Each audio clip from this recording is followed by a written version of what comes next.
Welcome to part 2 of the motion tweened with the bees, in which Bumbles learns to fly.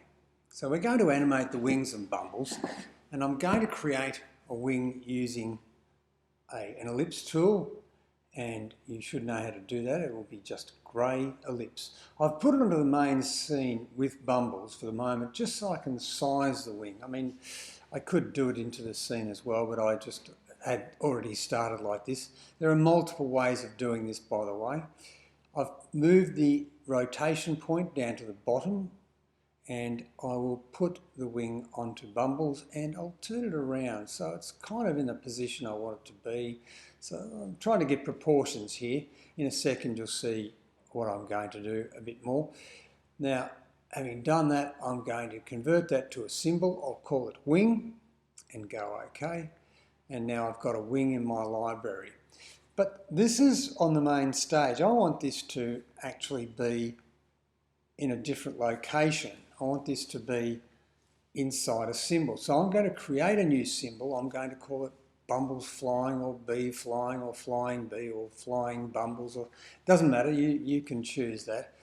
But what it will be is a combination of the bee and the wings. And the wings will move.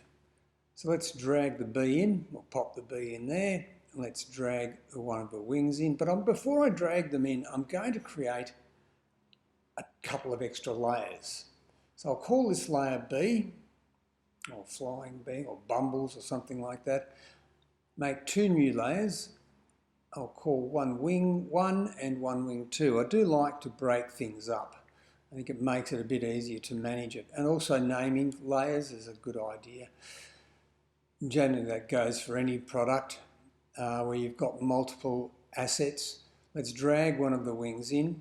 I'll put the rotation point down the bottom there, and I'll put that one there. I could drag the other wing in, but I'm going to do a couple of things to it first and then simply copy and paste it. So I'm going to first of all blur the wing, blur the edges. Now if you go to properties, there's a blur filter. And when you click on plus, you can add those different filters. There's quite a few different filters in there. Feel free to experiment or whatever. We'll blur this to 8 or something like that. Doesn't really matter. It's a matter what you think looks good. The other thing I'm going to do is make it slightly transparent by changing the color effects to alpha. Now it defaults to 50%, but you can increase it. It gets a little bit less see-through, or you can drag it down, it's more see-through.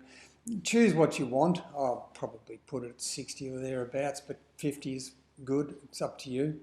And now I'm going to copy my wing, go to my other layer, and paste it in place.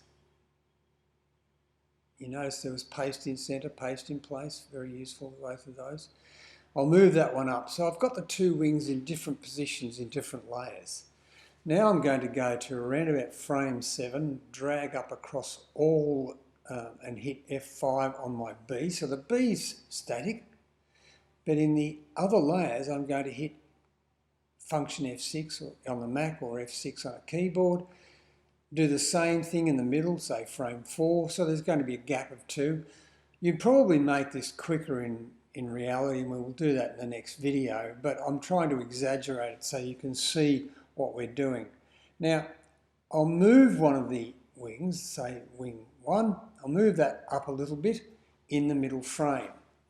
So that goes from the first frame in position to the other frame, then back in again. And now I'm going to create a motion tween in each of those different sections. So when I play it, the wing moves voluntarily. We could do it frame by frame, but this is easier. Same thing with the other wing. I'll go to the middle frame. I'll drag that one down.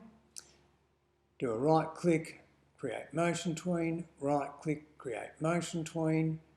Let's see what happens. Yep, the wings are flapping. A bit slowly, but that's for the purposes of this. We can deal with that later. We can always remove frames. Go back to the scene. Oh, hold on, where's the bee? Well, we made our flying bee somewhere. We'll drag it in. But this is a bit weird. It's only in one frame. How can it possibly fly? Well, when you command enter, it goes into the movie mode and you can see the bee flying. The wings are working. So it's playing the movie that we've just made that's in our library. Thanks for watching.